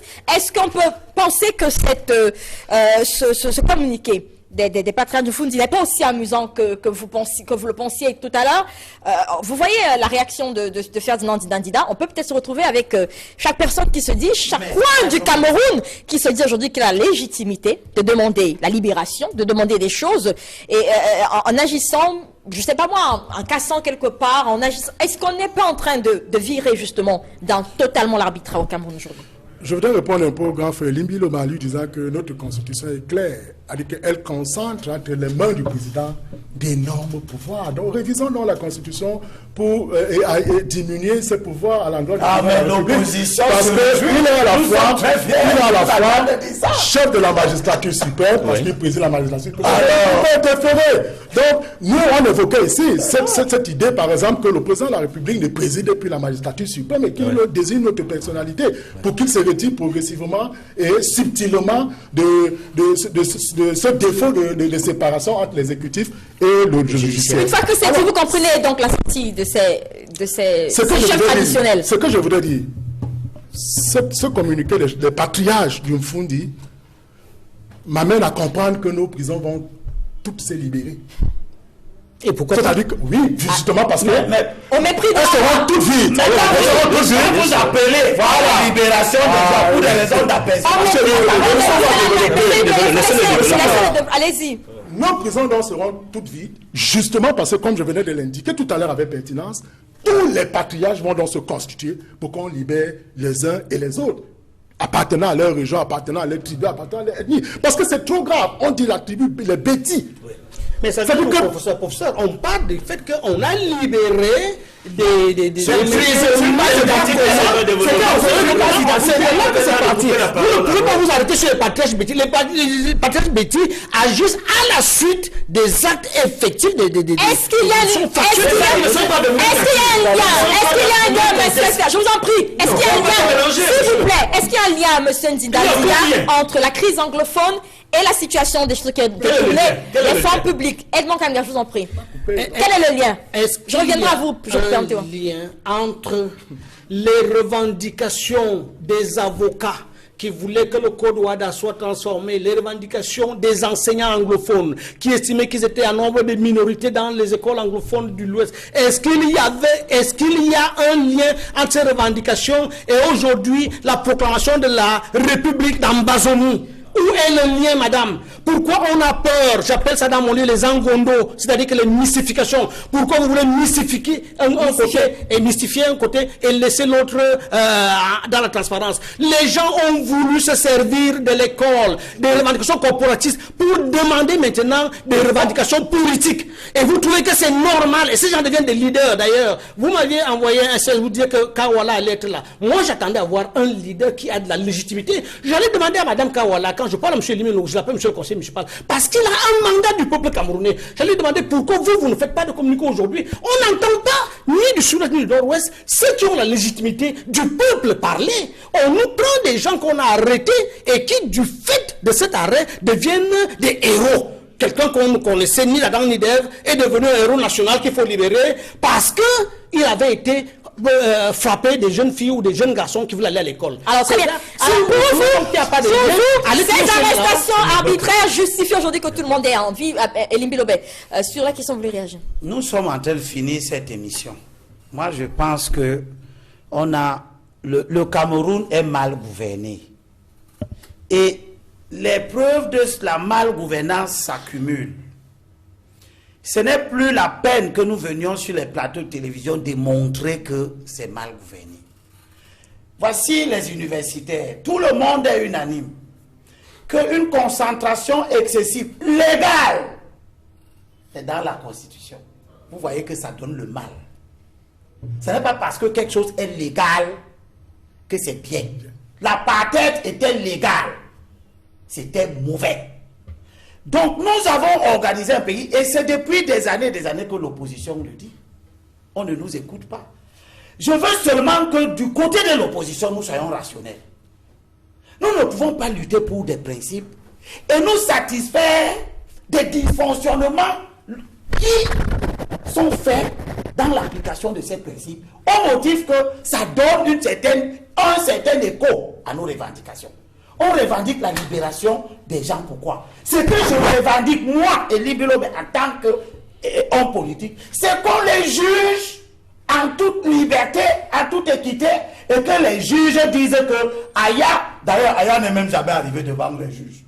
Il est resté au 7, ça veut dire qu'on l'avait arrêté, personne ne sait très bien pourquoi. Justement, si on a arrêté des gens, personne ne sait pourquoi. Pourquoi ne pas les libérer? Pourquoi ne pas libérer ces personnes-là? La Constitution interdit d'arrêter les gens sans raison. Ah, c'est peut-être pour ça qu'ils ont été libérés, monsieur Elimbi. Donc c'est une faute du gouvernement d'arrêter Aya. Edmond, mais est-ce que c'est la faute du gouvernement? Est-ce que c'est la faute? Vous vous concrétisez, monsieur, vous vous concrétisez. Du gouvernement d'arrêter un soi-disant leader qui brûlent le drapeau camerounais sur le sol camerounais. Quels sont ces leaders qui ont brûlé le drapeau camerounais? Parmi ceux qui ont été arrêtés. Dites-moi si c'est oui. Parmi ces leaders qui ont été arrêtés, quels sont ceux qui ont brûlé le drapeau camerounais? Je crois qu'on ne se comprend pas. Très bien. Edmond Kamga, est-ce qu'il y a un lien? Est-ce qu'il y a un lien? Est-ce qu'il y a un lien? Je vous en prie, je vous retire la parole. Laissez les vous allez laisser d'autres personnes parler, s'il vous plaît. On fait comment? Vous allez laisser d'autres personnes parler. Est-ce qu'il y a un lien entre les deux affaires? Est-ce qu'il y a un lien entre les deux? Est-ce que vous comprenez la sortie de ces patriarches de Mfundi? Est-ce qu'elle a une légitimité? Est-ce que ça se comprend, cette sortie? Ça ne se comprend pas. Il n'y a pas de lien entre leurs revendications et la crise anglophone. Il y a un mélange confus et déplorable sur l'esprit citoyen même et sur l'esprit de la République. Je l'ai dit tantôt, où on est dans un état de droit, où on n'est pas dans un état de droit. Mais on n'est pas dans un état de droit. J'ai la prétention de croire, malgré les dysfonctionnements, que nous sommes encore dans un état de droit. C'est pour cela que je dis qu'on ne peut pas mélanger les choux et les chèvres et les carottes. C'est un mélange hétérogène, indigeste. Parce que la crise anglophone est née dans un contexte précis, avec des revendications précises, dans un contexte précis. Et on sait quelles sont ces revendications. On ne va pas refaire le débat. On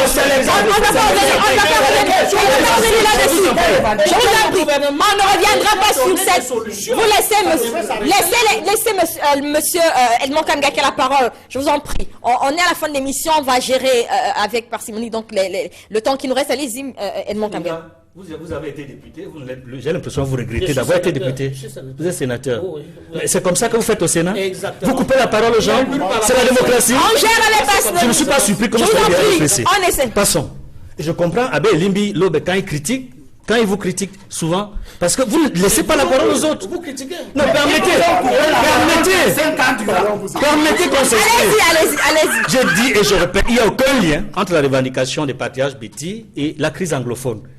Et j'espère que le gouvernement et le chef de l'État auront la lucidité nécessaire de comprendre qu'il n'y a aucun lien et qu'ils ne vont pas faire l'erreur de tomber dans cette dérive qui consisterait à libérer des personnes arrêtées pour détournement, condamnées, et dans un contexte précis. Parce que l'opération Épervier, ce n'est pas la crise anglophone.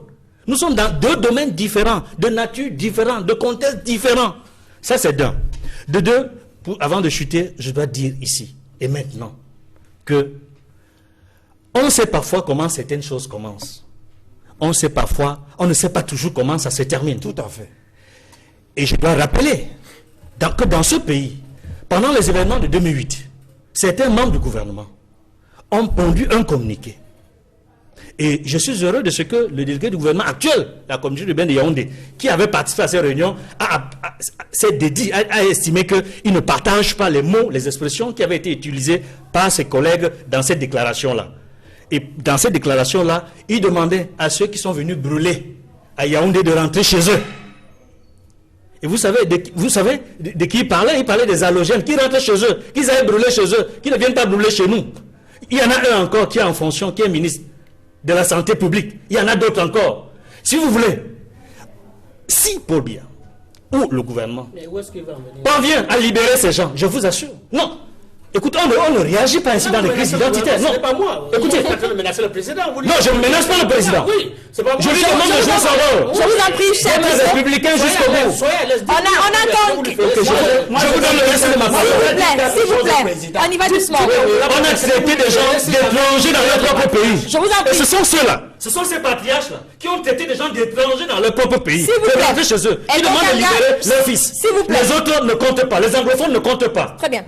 Écoutez, les anglophones ne sont pas idiots. Vous mélangez tout. Très bien. Je veux dire ceci. Vous voyez donc ce que peut être un débat sur le fédéralisme. Tout à fait. C'est comme ça que ça va être même pire que ça. Exactement. Et je dis à tous ceux qui veulent prétendre que les revendications sur une injustice réelle que la communauté anglophone connaît. Moi, j'ai dit que nous avons, nous francophones, 54 ans que nous présidons. Ce n'est pas juste. Ça devait se corriger. Et 2018, ça doit être l'occasion de corriger ça. Mais ceux qui, pour revendiquer le traitement de cette injustice, pensent qu'ils doivent réviser l'histoire, nous ramener au fédéralisme, et les autres parlent de sécession, qu'ils sachent que Si on prend tous ces gens qui parlent, dans le temps même certains leaders francophones, pour faire du populisme ici, parlent de fédéralisme, si on les met dans une salle, on dit que sortez de là avec un projet fédéraliste. Ce pays va se casser en 370 États. Ce n'est pas vrai. Ce n'est pas vrai, monsieur Limbi. C'est la fin de l'émission. Je ne partage pas votre avis. Je vous en prie, c'est pas la fin de Le l'émission. fédéralisme n'est pas la sécession. Ne mélangez jamais les deux. Edmond Le Kamga, est-ce que fédéralisme je n'est peux pas la continuer sécession. cette émission? Merci. Alors, le dernier sujet, ce sera vraiment en une question sur la grogne populaire au Togo et puis la montée en puissance, je le disais, au Kenya. Des scénarios qui parlent, selon beaucoup d'observateurs, donc au Cameroun.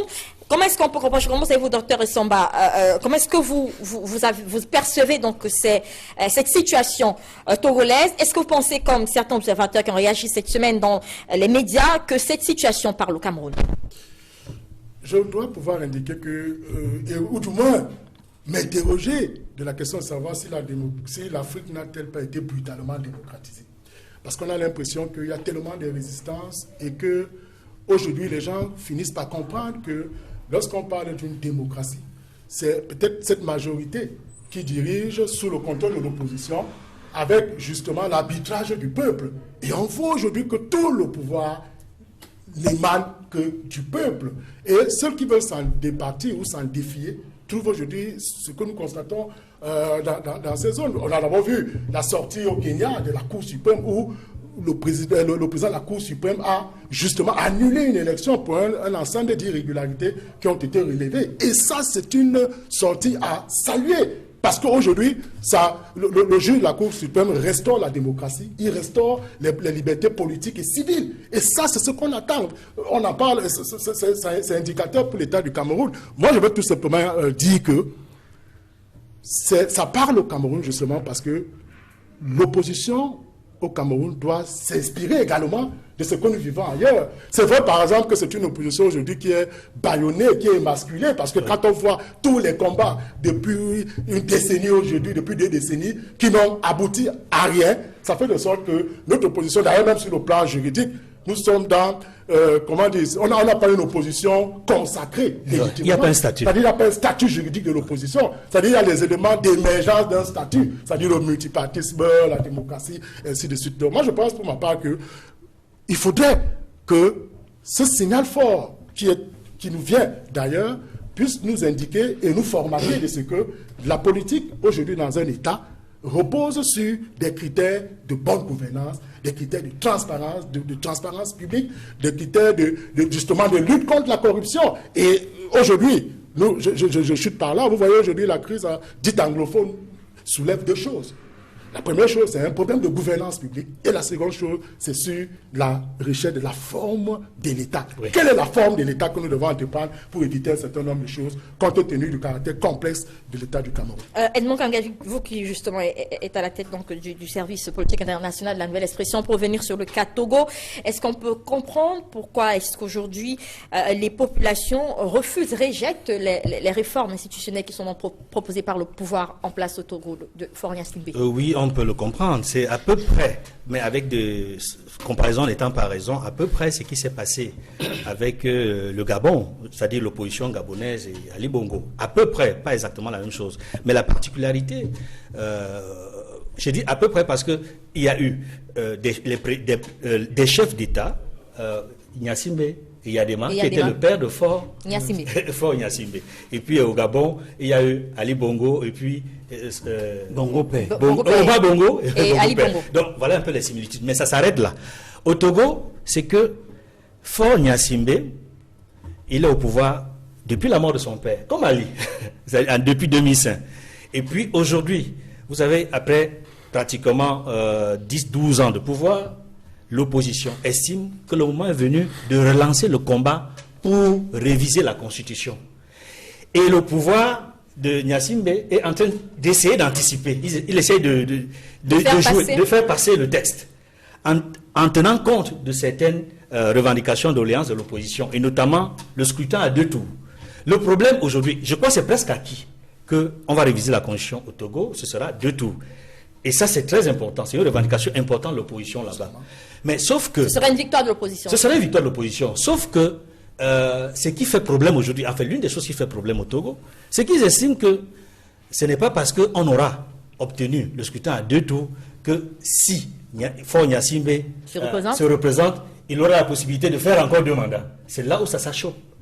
Et les problèmes se posent au niveau de la rétroactivité de la loi et tout ça. Il y a une série de batailles juridiques pour son maintien ou pas au pouvoir après l'adoption de la future constitution. Ferdinand Dida, les gens ont régulièrement reproché à l'Afrique francophone d'être un peu morte démocratiquement. Est-ce qu'on peut considérer tout ce qui arrive là comme une sorte de réveil du peuple, de l'opposition notamment en Afrique francophone? Oui, il y a un réveil qui est dû à l'émergence des médias de communication, des réseaux sociaux. Maintenant, on voit ce qui se passe ailleurs. Les gens voient les formes de revendication. Donc, ce qu'on acceptait avant, on ne l'accepte plus. Donc, on ne peut pas fermer les yeux là-dessus. D'ailleurs, je dis souvent à nos frères de l'opposition que, mais attendez, on a vu ailleurs des gouvernements qu'on croyait ou des chefs d'État qu'on croyait tellement sûrs de tenir la machine électorale, mais qui ont perdu les élections ces derniers temps. Pourquoi vous vous focalisez sur le code électoral, sur le fichier électoral? Bref, je pense qu'il y a une évolution qui est en train de se faire au niveau de l'Afrique francophone. Nous n'avons peut-être pas encore atteint, encore que certains pays comme le Sénégal n'ont rien à envier au Kenya. Ce qui est arrivé au Kenya arriverait facilement au Sénégal. Pourquoi on va faire la fine bouche? Mais effectivement, le plus gros des pays francophones n'est pas encore là. Mais pour terminer, je voulais relever quand même une petite équivoque. Il faut faire attention quand on fait ce genre de débat. J'ai dit sur l'histoire des patriarches, il faut qu'on soit bien d'accord, que quand je l'ai lu, c'est quelque chose qui pour moi était générique, sur lequel j'ai trouvé que ce n'était pas tout. Mais seulement, je dis, ça sort justement du fait que nous pensons, et certains Camerounais pensent qu'ils peuvent se prévaloir d'une certaine, je veux dire, une responsabilité chez eux, mais qu'ils ne demanderaient pas ça à d'autres dans leur région, c'est-à-dire notamment le centre et le littoral. Certains Camerounais pensent qu'ils ont le droit de pouvoir bloquer l'action de l'administration chez eux et dire que c'est une revendication politique. Mais quand les autochtones, ceux qui sont à Yaoundé et à Douala, font pareil, on leur dit c'est le Cameroun. Non, nous ferons certainement notre émission sur le repli identitaire. C'est pour finir en disant à mon ami Edmond Kamga que ce que je dis, ce n'est pas que les patriarches ont raison, mais je dis les patriarches suivent maintenant le cours de l'actualité de ce pays. On a beaucoup de temps. Vous allez réagir. Attention quand vous supportez certains courants, que ce soit justement l'inverse de ce que vous croyez qui va arriver. Non, moi, je vous en prie. Je soutiens et j'espère que la crise anglophone va trouver une solution. Elie Bilobé, sur la situation au Togo et un peu au Kenya, que peut-on penser aujourd'hui de cette opposition qui manifestement commence à dicter la loi dans plusieurs pays francophones? Premièrement, le Kenya est un pays anglophone. Anglophone, oui, en fait. Je constate que le fait qu'il soit anglophone n'a pas fait de ce pays un pays stable. Il est dans une instabilité récurrente. Il a frôlé la guerre civile. Donc on ne pense pas que parce que nous on est francophones et anglophones, c'est pour ça que les gens doivent nous faire croire que la culture anglo-saxonne est meilleure. On ne parle pas de culture anglo-saxonne, mais deuxième chose, il y a un constat que dans les pays africains anglophones, il y a une certaine deuxième chose, maturité démocratique. Il n'y a aucune maturité spéciale. Deuxième chose, c'est vous qui le dites. Le juge kenyan a fait preuve de ce que nous demandons à tous les juges africains, l'indépendance d'esprit. Le fait que le président Ouro l'ait nommé ne l'a pas rendu un assujetti du président. Il s'est affranchi de tout ça. Je souhaite que nos juges atteignent ce niveau de liberté intellectuelle et judiciaire. Qu'ils sachent qu'ils ne sont pas au service du gouvernement. La justice est rendue au nom du peuple. Les députés votent les lois, les juges sont chargés de veiller à ce que les choses se passent conformément à ces lois. Pas conformément à la volonté politique du président qui instrumentalise la justice pour faire ceci ou pour faire cela. Ensuite, le Togo. Le Togo vient de nouveau de nous parler, nous à l'opposition camerounaise. Vous avez vu qu'il y a un parti là-bas qui se vante d'avoir mis les gens en route. C'est l'ensemble des partis politiques de l'opposition. C'est les partis politiques de l'opposition dans une union qui ont battu Wade. Wade lui-même est arrivé au pouvoir dans le cadre d'une union Sopi, qui a amené Wade au pouvoir. La Gambie a réussi à révolutionner son ordre politique grâce à une union. Faut-il vous rappeler que le seul bon résultat en 13 élections que l'opposition camerounaise a déjà échoué, c'est en 92 et c'était le fruit d'une union. Oui. Pardon, écoutez-moi très bien, je vous dis. Moi, je vous connais tous. Et lui, il faisait la campagne. Je vous connais tous. Aucun des partis politiques de l'opposition ne peut battre le RDPC aux élections. Alors, il ne s'agit pas de ça. Il faut la merci.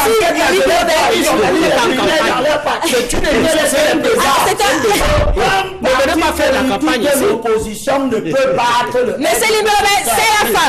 C'est la fin. Vous changez l'ordre, mais on n'a pas encore lancé la campagne. C'est illégal ce que vous faites. Je vous dans un état arbitraire. Vous devez attendre. Les petits viennent de demander la libération de leurs enfants. Je peux aussi commencer la campagne avant. Très bien.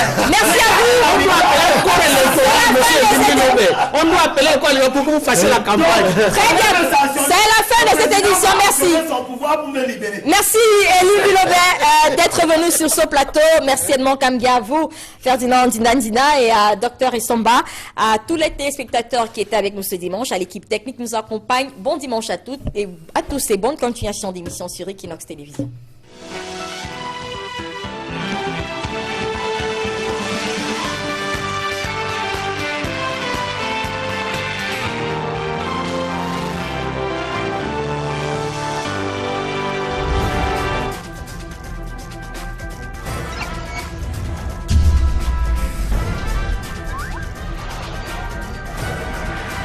Equinox Télévision, au-delà de l'image, nous rendons compte.